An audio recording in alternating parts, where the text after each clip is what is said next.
Jacki St. We're here with Alyssa Brust of Henniker Veterinary Office, here in Henniker, New Hampshire, of course.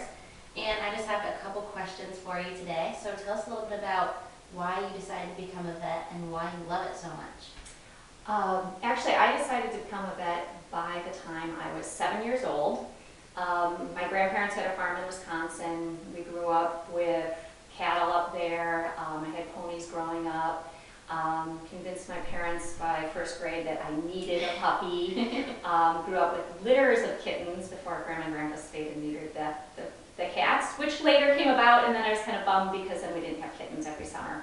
But I started working with a veterinarian when I was 11 years old up in Wisconsin. I worked with the veterinarians up there. And it was a farm practice. They did small animal as well as cattle work and equine work. And I've just always known that's what I wanted to do ever since grade school. What was interesting is a lot of my friends said they wanted to be vets too. By 5th grade, there were only, I think, 3 or 4 of us in the class. By high school, I was the only one in my class who... They got into the boys a little bit or something? Yeah. So, yeah, it's something, and what's interesting in vet school, I would say 75% of us knew at a very young age. That's very cool. Very few people decided it at a later age. So for such a demanding job, how do you fit in? Like, how do you manage family life, work life, your party life, your vacations, all that good stuff? That is very difficult. And that's why you'll see a lot of the newer veterinarians are looking for jobs where they're looking for 9-to-5 jobs, no emergencies. That's why we're having difficulty getting a lot of equine vets, because it interrupts your family life. For years, it was just me and my husband doing on-call 24 hours, 7 days a week, which we missed a lot of my relatives' weddings, a lot of family vacations. So now that we have associates, we really try to work and try to share on call, so we all share the holidays and whatnot. But the key is to try to have enough associates that are sharing the call. Yeah. Because it does interfere. Yeah, I know you've been at our house sometimes when you're like, oh my gosh, there's so many things to do, and we feel bad. But, tell us a little bit about what's maybe the most common either like house call or emergency call, and is there any way to prevent some of the common things that you see all the time? Is there anything we could be doing, or is it just by chance? As far as equine goes, the biggest thing we suggest in winter is bringing your horses hot water twice a day, because in New Hampshire, in the cold weather, we have a high risk of impaction colics in winter, where they're just not drinking enough. Gotcha. And in a study they had done with ponies, they increased their water consumption by up to 80% by giving them hot water. So I have 2 horses and a mini, and we still lug out 2 big buckets from the hot water twice a day for them. And my old guy, I have an old Arabian in his 30s, he only drinks the hot water in winter. He won't drink anything that's room temperature. Do you have any special things that you put in, like any alcohol or any apple juice or anything? No, I don't.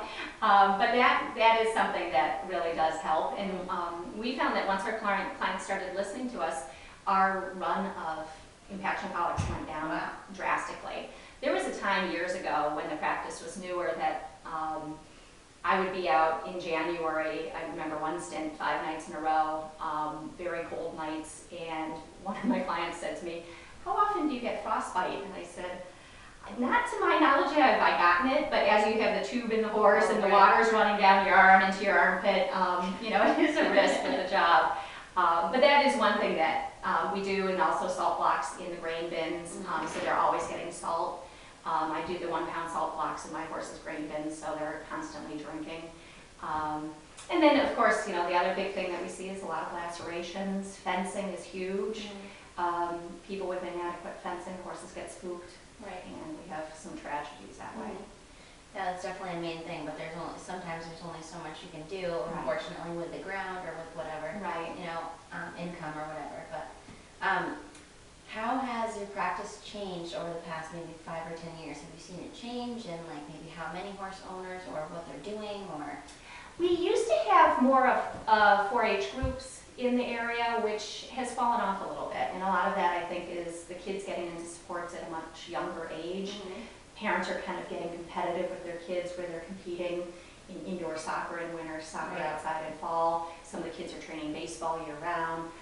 So a lot of what we're seeing is a fall off in the younger kids, which is kind of sad actually, because not as many younger kids are doing it, and so many parents are working, both husband and wife. You don't have the 4-H leaders that used to. So that's one thing that I have noticed.